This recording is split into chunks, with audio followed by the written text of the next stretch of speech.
Hello everyone, welcome to another video.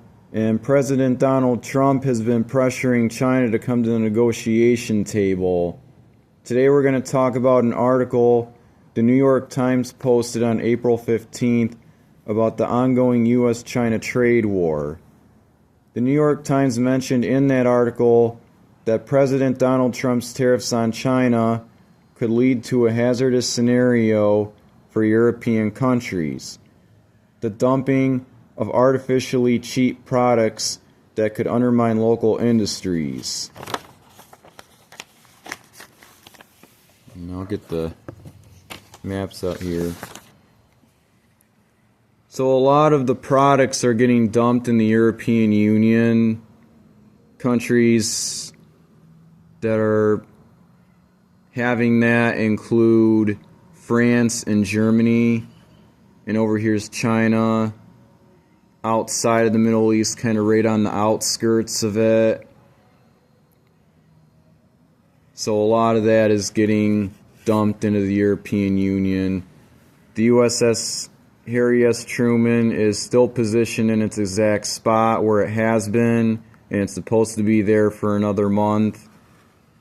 The USS Carl Vinson has moved over to the Arabian Sea near Oman, where direct talks for the second round will be held this Saturday, April 19th.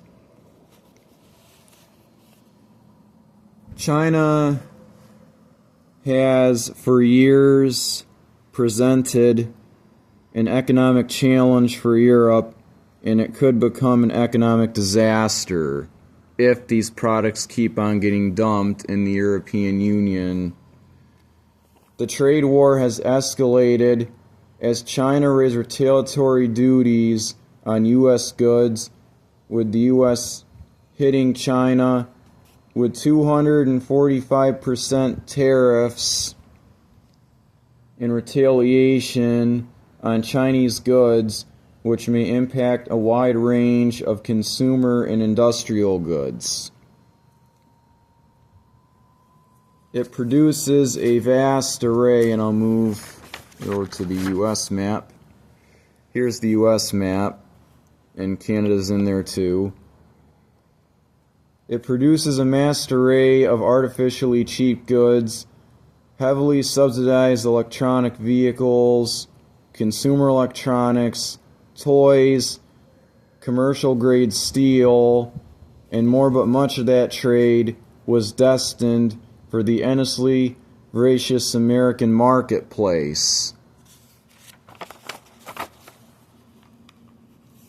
And there have been fears about a potential war happening between the U.S. and China due to the trade war. It has been escalating, but hopefully that doesn't happen. But the New York Times also posted about the fears. There are fears rising that more products will be dumped into Europe, weakening industries in France, Germany, Italy, and the rest of the European Union, as I mentioned. So the rest of the EU. So all across here from Russia all the way throughout the EU and Europe, the European Union. But I'll keep all you updated. Please like and subscribe to this channel if you haven't already, if you're new. And thanks for watching.